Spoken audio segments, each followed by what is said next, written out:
Seahawks here with Rob Staton from SeahawksDraftBlog.com. Rob joins us now on Wednesdays, by the way. We got to do it live here with Rob. It's brought to you by Superior Linen Service, family owned and operated since 1926, committed to delivering the highest quality products and service to the greater Puget Sound area. Get your free quote today, suplinen.com. Give them a call, 253-383-2636. Rob, I'm going to pick up something here that Jim and I were just talking about. And we were talking about college football, whether or not college football coaches know the point spread of games and how much are they aware of it. When it comes to English football, how much do you think these coaches, managers are aware of what the line is of the game? Do you think they know? No, it doesn't come up as, it's not as big a deal over here for like the coaches and the players and stuff like that. And there's very strict rules on everything. So coaches and players regularly get suspended, or, we had a very famous player over here, one of the top English players got suspended for about 6 months for betting. So it's all, you stay well away from it. Like even like the media press officer guys can't go anywhere near betting or anything like that. So it's not a big deal. We don't really have spreads because it's quite hard to have a spread in a game that could finish 1-0 or 1-1. So, but it's a very healthy market amongst fans, but not with the coach and the players. Okay. Let's just jump right into the Seahawks. They get the bad news. Uchenna Nwosu is going to miss the next 4 games. Mike Garafolo, who broke the news, texted me and said he knows it's going to be longer than 4 weeks, not going to be season ending. Defense has already had their issues. That gets more of their issues with Nwosu out. And again, I don't know how you fix this defense, but certainly not good news that he's going to be out for over a month. Well, it's bad news, but it's bad news in general that the defense has just looked as bad as it has, Puck. We came into this season with a lot of optimism. We would often speak about how good the defensive line looks. There was depth, there was quality. And then when we've actually watched the games, it's been a real disappointment. They've benefited a lot from playing Bo Nix in his first game on the road in the NFL. They've benefited a lot from playing the husk of what is left of the Miami Dolphins. They really struggled against the New England Patriots running game, and the Patriots look appalling now. I mean, that game looks a lot different a few weeks on. And then in these games against the Lions and the Giants, it's not just that they've struggled or that the other teams have had some success. It was extremely frustrating to watch, Puck, on Sunday against the Giants, to see a Giants team minus their 2 best skill players pretty much do what they want. There was no pressure. There was no energy. The tackling was awful. It felt like I was watching that Steelers game at the end of last season again. And it made me wonder, do you know what? Maybe this is more than just a coaching thing. That I do think that it was right to make a change. I think the change was overdue from Pete Carroll. But maybe there are broader worries with this roster, the way that it's built, the character of this roster, the personalities within that locker room, that mean that this kind of performance is going to happen whoever's in charge. Okay, so that now it's a great debate, right? So then it comes down, it's a talent issue. Do they have enough? Do they have the necessary talent up front to orchestrate, or to not orchestrate, but to implement Mike Macdonald's vision on defense? I mean, maybe it's a talent issue. Maybe they just don't have enough true leaders in the locker room. For me, I would have thought that sideline would be extremely annoyed with the way that they played in the first half. They kept showing clips of the sideline, and everyone just seemed to be having a big sulk. They went over to Gino Smith. He's the quarterback. He got his bottom lip out. They showed DK Metcalf. He looked sad. He looked frustrated. I'm thinking, where's the guy who's going to get things going here? If it's not Gino, that someone on defense needs to stand up there, and give everyone a rocket. And that low energy sideline just played out on the field. And it makes me wonder that, 10 years ago, you could rely on Richard Sherman, Cam Chancellor, Earl Thomas, Bobby Wagner, KJ Wright, Michael Bennett, whoever you needed to go up there and make a point, could go and make a point. And right now, I'm a bit worried that this team, yes, I think they have got talent. I do think they've got good players, good young players on this roster. But have they got somebody who, when things are not going great, is prepared to say a few home truths on that sideline and get everybody fired up? Who could that be? Who would that guy be to step up? Is that Julian Love? Is it Leonard Williams? I mean, who is it? Is Devin Witherspoon too young to be that guy? Well, here's the biggest thing for me, Puck, is that we had two quotes after the game. One from Leonard Williams and one from Gino Smith. And Gino Smith is the leader of the offense. He's the quarterback. Leonard Williams is your highest paid defensive player, your most high profile defensive player. And one of them said the Giants wanted it more.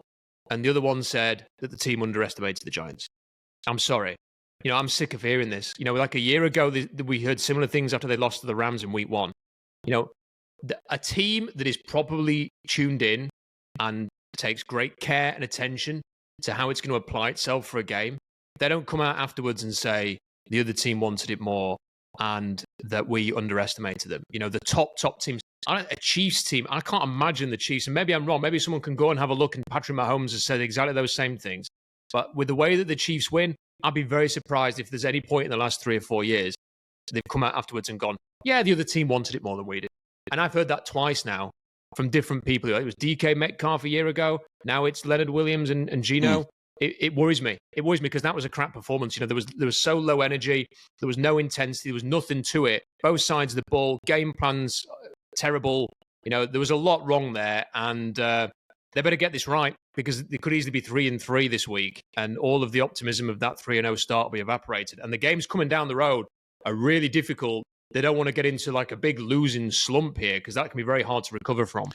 Well, it's everyone, including players, right, used to always mock and it happened last year. So just understand that it happened under Carroll's watch. But players used to always mock, right, Richard Sherman and others, the championship mentality. Every week's a championship game, right? But part of the reason Carroll did that is to not make any game bigger than the next, but just to treat this is the game. This is the championship game this week. And I'm not saying that Mike McDonald doesn't have to adopt that or any of that. But it does. I mean, it's human nature. It happens that they saw a football team come into town, not a good football team, by the way, at least heading into that game, and then down 2 of their best playmakers. And they said to themselves, game will be over in the third quarter. Fourth quarter will be our feet are up. After the game, where are we going? Where are we going to celebrate? That happens, and that can't happen though. But I think more than coaching, I agree with you. That's got to come from the players. That's got to be a mentality from the players because it's those guys in the locker room that can prevent an attitude like that from happening. I think the best teams do coach themselves to an extent. There's the tactical side of things that come from the coaches, but the best teams generally will have a few guys in there who, when something needs to be said, they'll say it, and everybody else will listen when they speak. And I'm just a bit worried that the Seahawks don't have that. And look, there's all sorts of that was one aspect. I mean, that it was such a bad performance that you kind of come out afterwards and you could spend a couple of hours talking about everything that was wrong with it. I mean, like the body language and the energy, but even that from the coach's point of view, like what was that offensive plan? Like you've just watched. Ken Walker's played 2 games. He looks like the best running back in the NFL. He was PFF's top graded running back in the entire NFL. And he has 5 carries in the game. And like if they were 17-0 behind in like no time at all, I'd kind of understand it. You could say, well, okay, the game went away from them. The game script changes. But when it's 10-10 at halftime, it was prime for like at some point you just give him the football and you get on with it and you run through him. Because right now he looks like Seattle's best player. And to come out of the game having lost the way that they did with him having 5 carries is totally unforgivable. Like, what was that game plan? And if I was Mike McDonald, I'd have had Ryan Grubb in my office on Monday and say, that never happens again. And it should not happen again. And they have to run the ball on Thursday. And they have to run the ball however long Kenneth Walker is fit and healthy to take the field. He has to be a big part of what they're going to do. But then there's all sorts of other aspects that are like they can't pass block, but they run block a little bit better. So why don't you just feature that? And then defensively, Brian Daboll, has become a bit of a controversial character. He's not well liked by the looks of things in New York. He's been quite a toxic influence per a lot of reports from New York. And, it kind of felt like he was a bit of a lame duck as a consequence, that they were just going to play out this year. They weren't going to be very good and he would move on. He had Mike McDonald's number. every single time Mike McDonald threw a punch his way, he dodged it. And then he'd have a counter punch. So in the early stages of the game, we'll take away the deep ball. It was screens. It was Daniel Jones, quarterback draw. It was throwing underneath. They then try and force a bit more pressure. He starts attacking them deep. They can run the ball with their basically third string running back. Like every single question that the guy that we've brought in to be an amazing defensive coach, Brian Daboll outcoached him and basically taught him a bit of a lesson. So there's no need to sort of overreact and think that Mike McDonald is no good or anything like this, or that we don't need to throw the baby out with the bathwater. But that was concerning to me because I'd never expected to see a performance that bad against a team like the Giants. And it means that my optimism tank is practically empty for Thursday night. But it's the perfect game as well, if they can turn it around, to get that optimism back in the tank and flowing again, because I can't stand the San Francisco 49ers. Well, you know what's going to happen on Thursday, Rob, right? They've been talking all week long about how they're going to run the ball more. Ryan Grubb sitting up there yesterday. He's taking all the arrows, and I got to do better. Everyone is right. We didn't run it enough. Kenny needs to touch the ball more. San Francisco is the same thing as coming out of the Bay Area right now. We know they're going to run the ball more. We know they're not going to, Gino Smith is dropping back. He's throwing the second most, I think, in early downs. I think he's got the most pass attempts in the league. They know that that's probably not going to continue and that they're going to try and establish the run coming up on Thursday. If I'm Ryan Grubb, just to troll a little bit, I'm going play action deep past the first play. Well, listen, I'm not against that. I've heard you say that a couple of times this week, and why not? Listen, I'm with you for it. I mean, look, it's not so much the first play, but I want to see Ken Walker have, pick a number, like more than 5 carries. Like it can't, unless the Seahawks are again trailing 20 points to 0 in the first 5 minutes of the game. There's no reason for him not to get the ball. And I think it's such an important game for both teams, because the Niners, if they lose again and go 0-3 in the NFC West, it's another loss to an NFC team in total. Their record will be pretty bad at that point. They'll put themselves in a huge hole. And the media in San Francisco is a little bit different than the media in Seattle. And they are on Kyle Shanahan. And I'm surprised by that, but they are. And they're baying for blood. So if they lose again, wow. But from the Seahawks point of view, if they lose 3 in a row, and then you've got to go to Atlanta next, who have shown that they're a very capable team. Like this gets, like last year, it was panic stations when the Seahawks had that long losing streak. And we're getting to that point again, and it won't be a panic station as in, have they hired the right guy or have they made a tragic mistake or anything like this. The bigger problem for me is if they go on a losing run now, it's how much work actually needs to be done to this roster. Is it a bigger rebuild job than we thought? And that's quite a horrible thought, because you've just had the Russell Wilson trade to build this roster up. You do not have that draft stock coming again in the future. It is not a great 2025 draft class. So how on earth do you go from being where they are now, which feels very much like a 500, maybe one game either way sort of team, to something a lot better? Because that's what we all want. I do not want to watch the Seahawks be 8-9 or 9-8 for the next 4 years. I want to see them pushing on. Yeah, I think on the defensive side of the ball, Rob, I just think it comes to more talent issue. I would just say that, you don't have your first round pick in there. He's not playing the last few games, not going to play again this week. Leonard Williams played last week, but didn't look 100%. You don't have a real playmaker on the edge to get after the quarterback, especially with Mafe out. I'm sure the analytics will tell you that, Dotson and Baker have performed better than maybe the eyes will tell you. I don't think they have. You have a weakness at linebacker. And they know that because they signed them the 1-year deals. So they're not committed to them. The secondary is legit. But despite what happened last week there with Trey Brown, I like the secondary, but it's a defense that to me is just void of talent. Well, a lot of those guys that we're talking about, they're not healthy, or they were there in New England and they got run all over by a team that's going to pick in the top 5. Yeah. And then you look at the secondary. I agree with you that there's talent there, but Devin Witherspoon has not played very well, and I think we overlook that a little bit because he was a top 5 pick and he's kind of just assumed to be legendary status for some reason. I want to see more from him. I want to see more from Devin Witherspoon. I want to see more from Rayshawn Jenkins. I don't think he's played very well. I think Julian Love had a good start, and he's had some injury issues, but he's not matched the first two performances in the subsequent three. So I think there's a lot to be done there, and I think the bigger concern is the sort of the totality of the unit. Like they've got high pressure numbers. They're like in the top 5 for pressures. I think the second for sacks and stuff like that. And yet when I watch the team, I don't see consistent pressure. It doesn't feel like I'm watching a quarterback under a lot of strain. And the other thing is the big issue that I had with one of the bigger issues I had with Carroll over the last few years. He never felt like they were close to any turnovers. And if it wasn't for the Giants, I think it should have been a touchdown, personally. It looked like the ball was over the line. And I think if they'd have called it a touchdown, it would have stood.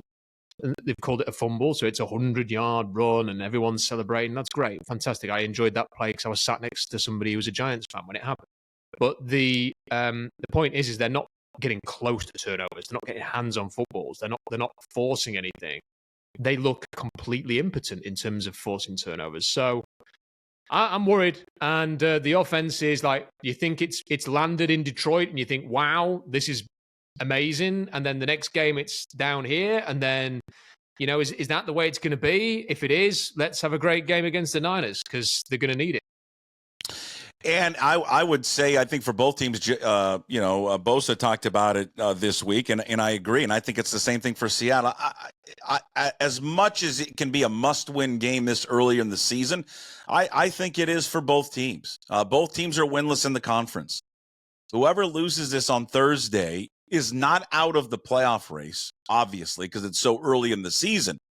But you are talking about a massive uphill climb now to get into the postseason, where you have got to really start rattling off a number of wins in a row. And I know I'm stating the obvious there, but I mean, this early in the season, calling it a must-win, I think it is for both teams. Yeah, and the Niners have got to play the Chiefs after this, so they've got the unbeaten Chiefs. So that's another reason why it's a must-win for them. The one thing I would say is that the Niners have had starts like this in the past, and they've recovered. They have shown that ability to go and put an 8-9 game winning streak together and get things back on track. We haven't seen that with the Seahawks because this is a completely new staff and the team have never been in a position where they've necessarily needed to do that over the last 2 years with this kind of makeup of the roster. So we don't know if it's within them to go and do that. So that maybe puts a little bit more pressure on Seattle. And look, the other thing is I'm bored of watching the Seahawks lose to the Niners. It used to be that didn't the Seahawks win 10 games in a row against the Niners, and just think how frustrating that would have been for the Niners fans, to endure. Oh, look, another loss to the Seahawks, and now the roles are reversed. And what is the losing streak? Is it like 5? It's about 5 games. So in the last few games haven't even been that close. It's almost seen as like a moral victory if it's close at half time now against this team. Like, no, I flew over to see this game last year on Thanksgiving, and within 2 drives, I'm looking to the guy next to me, and we knew it was over. Like they tore. It was like, "Where's Bobby Wagner? We'll throw his way." Like it was like, "Oh my word, they can't stop anything." And then when you look at this game, I'm thinking, I need to see a better performance and a win against the Niners, and this could just rejuvenate the whole season. It could really breathe. Sure. Just think, because it's a long week off the back of this. If they beat the Niners on Thursday, you've got 10 days to save from this. That's amazing. I've got a few 49ers friends. I'm definitely going to be sending them loads of messages if the Seahawks win. And they're not at full strength either. Right? Yeah, and they've got injury issues as well and stuff like that. So go and win you're the home team. Go and win.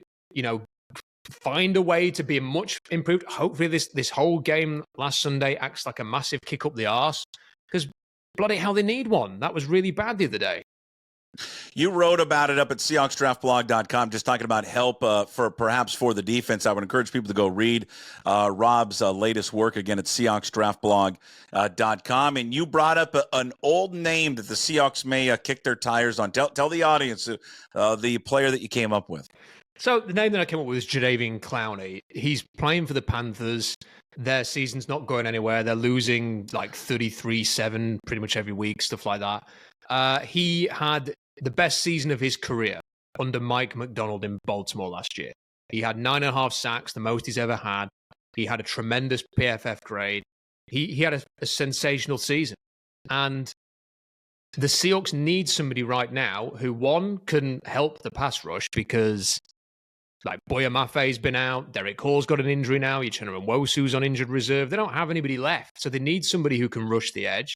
They need somebody who can wreck a game. And the thing about Jadeveon Clowney is we all know what he's like. He's inconsistent. He's not going to be playing with his hair on fire every game. But he had this knack, as we saw in the Niners game in Santa Clara in 2019, and we saw with the Eagles playoff game. On a big night, he would tend to show up and wreck the game. So can you bring him in? Like, is he going to want to stay in Carolina and lose every week, or come back up here? And he knows the franchise, he knows the head coach, he knows he's played well under the head coach. Would he be up for that? The only downside of all of this is that he went to South Carolina, and part of me wonders whether he's just gone there to end his career and whether it doesn't really matter. He's kind of given up on the idea of like a big contract at this point. He just wants to go somewhere where he can earn his money, go to work and whatever, and he's kind of given up a little bit. So that might be the case. But if it's not, and if there is still a little bit in him that has ambition, that wants to achieve something, that just doesn't want to rot on the Carolina Panthers roster, the two GMs know each other. Dan Morgan used to be in Seattle with John Schneider. Maybe they could get something done. It would only cost about 1 point something million in cap space this year, so it's cheap.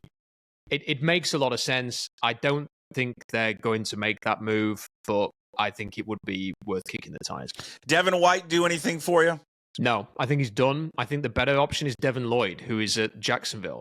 Now, they've won a game, so they might be less inclined to do a deal. He's got this year and next year on his rookie contract. He's done okay. He's a linebacker. He's a middle linebacker.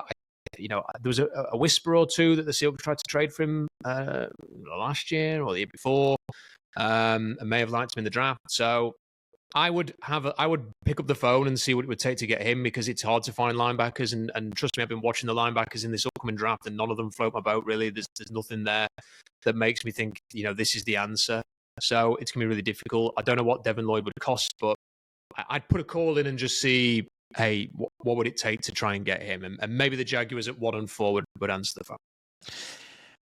They had Christian Haynes coming in there and rotating with Anthony Bradford, and we talked about it on the Ground Puck podcast on Monday with Curtis and Tim Booth. You watch him; he at this point in his career, I'm amazed how poor he is at pass blocking. Maybe pass blocking is one of these things that it's an adjustment once they get to the NFL level, but that's not an effort thing, but it is a strength issue for Christian Haynes. I mean, multiple times, Rob, he is just getting pushed back, easily into the backfield, to the point where I don't think they can play him. He's such a liability right now on that offensive line. How surprising is that to you? Yeah, it's a little bit surprising that he's been as bad as he has in that aspect. I mean, he was playing the best defensive tackle in the NFL at the weekend, so that probably is worth noting. And it's to me, Lawrence is not Aaron Donald, but he's got that ability to embarrass you in the same way. But what I would say is that I am disappointed, because the one thing with him was he was gritty, strong and aggressive, and held his own even against top opponents for UConn, for Connecticut. So, the expectation was that he would be able to do that. Like, I don't think anyone was expecting to come in and be Joe Tooney. Like, people were just expecting him to be physical and rough and tumble and stuff like that. And like I say, he's getting overmatched. And my hope in the last draft was that they would just go and get the guys who've won awards in college and have just, they're playing the Big Ten, and they just get their heads down and they go and hit you in the face and stuff like that. The Michigan guys who won the award back-to-back years, stuff like that. Go on, you always seem like, how many Wisconsin offensive linemen are in the league who have had good careers? How many Iowa offensive linemen are in the league who have had good careers? Just go and get a couple of them, and just put them in there. And that's it. And we're going to Connecticut, and I'm afraid to say he kind of looks like a guard from Connecticut at the moment. And it's disappointing. It's frustrating. I liked him in the draft. I liked the pick. But yeah, he was supposed to come in and help this offensive line. And right now, it looks like he needs to go away and just gorging on protein shakes and living in the gym and just getting healthy for next year. But he looks big enough, though. I mean, he looks the part, doesn't he? To you, he looks. I don't think he looks as he does not. He always had a strange body shape, and that was the thing. People would say he doesn't. People tell me that too, Rob. Yeah. Well, that you throw me with that comment. So that going into the draft, people would say the body type is not prototypical. He looks a little bit different. And now it looks a little bit different, and the performance kind of goes, yeah, that kind of fits. So, like I'm watching this guy at Alabama right now who's playing left guard. I mean, he's like 330 pounds and looks like he could play in the NFL tomorrow. And then you've got Christian Haynes, who was very different. So I'm not sure if he can get his body shape to look like big, tough, physical offensive lineman. I really hope he does. But I agree with you. Right now, he looks like he needs, like I say, protein shakes, steaks, whatever else he needs, a lot of eggs, get in the gym, spend the next 6 months doing that, because right now it's not looking good. Critical stretch for these guys. We've talked about it, starting Thursday there against San Francisco. You mentioned they go to Atlanta right after that. They come back. They'll face Josh Allen and the Bills, and then they'll wrap up with the Rams. And again, I know the Rams season isn't going the way that they want it, and they've got injuries, but it's always been a team that's given this organization fits. Here in the next 4 games, one would assume this critical stretch for them will determine whether or not they're in the postseason or not. Yeah, and look, they benefit a little bit from the fact the NFC West has not had a good start collectively. With like Arizona are hit and miss. I guess you could say the Seahawks have been hit and miss, but their opponents, the wins they've got have been against weak opponents. So it's a wide open division. There's not like one team who's already like stolen a march and you're chasing the wild card. So it might be that the team that wins this division is a 10-win team. So it will probably keep you alive longer than you would have been in previous years. But I do think it's a critical stretch. They need to be able to show that they need a win. Mike McDonald needs a win that you go, that's a good win. That now things are going, because the Dolphins, the Patriots, and the Broncos, they are wins that you expected. Now we need to see a win where you go, that was not necessarily expected. It's a quality win, and the Seahawks are rolling. Hopefully it happens on Thursday, because there's no better team to do it against. I've got my doubts they'll be able to do it, though, because what we saw against the Giants was really poor. Could be a wake-up call, though, for them, I mean, I think that sometimes when you get that wake-up call, I think sometimes teams, individuals, it happens every year where, for whatever reason, maybe you overlook the opponent, or you just need a kick in the ass. And maybe that's it for them, because they're not as good as their record indicated after 3 weeks when they were 3-0. But they are certainly not as bad as what they performed against New York. To me, that was the greater outlier of how this season has gone so far. One of my favorite things to say is that everybody needs a kick up the arse. At some point in their life, there's probably 2 or 3 times a year you need a kick up the arse. Yeah. And the Seahawks need one now. So who's delivered it? Is it Mike McDonald? Is it somebody else? Is it one of the players? Like, come on. But, they all need to be better. The body language needs to be better. The energy needs to be better. The hitting needs to be better. The tackling needs to be better. The game plans need to be better. They've got a short week to sort this out. I really hope they're going to. Those fans deserve. Can I say, Puck, that they cannot tarnish the throwbacks. If they go out into this Thursday night game and play like they did against the Giants in those throwbacks, that will be unforgivable. Unforgivable. Because you then think people will want them to get rid of them? It'll be tarnished. Like, we're just like, yeah, we wore them last time and played like crap against the Niners.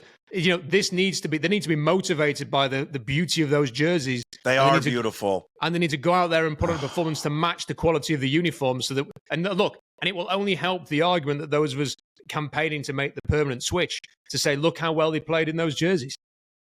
They are so gorgeous, aren't they?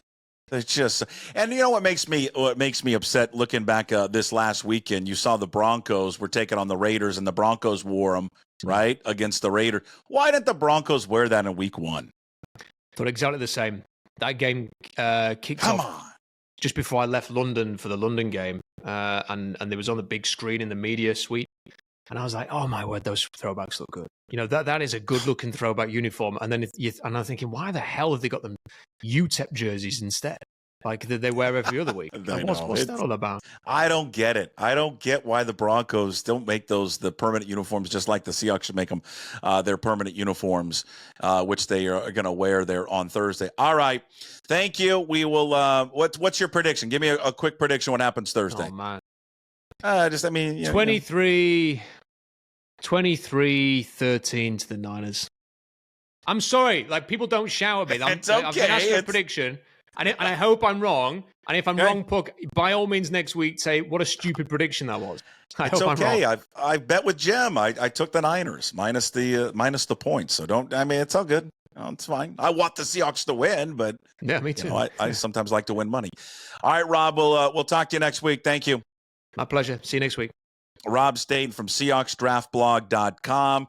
Go read his work there. Check out his YouTube content up at Rob Staton Football. Follow him on Twitter at Rob Staton.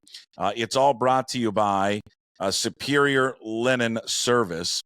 Family owned and operated since 1926. Superior Linen Service has been committed to delivering the highest quality products and service to the greater Puget Sound area. Get your free quote today at suplinen.com. Give them a call, 253-383-2636. In case you missed it, joined late, it will be up later on YouTube. Also, you can check it out on Apple and Spotify, wherever you get your podcast, and, of course, up at pucksports.com.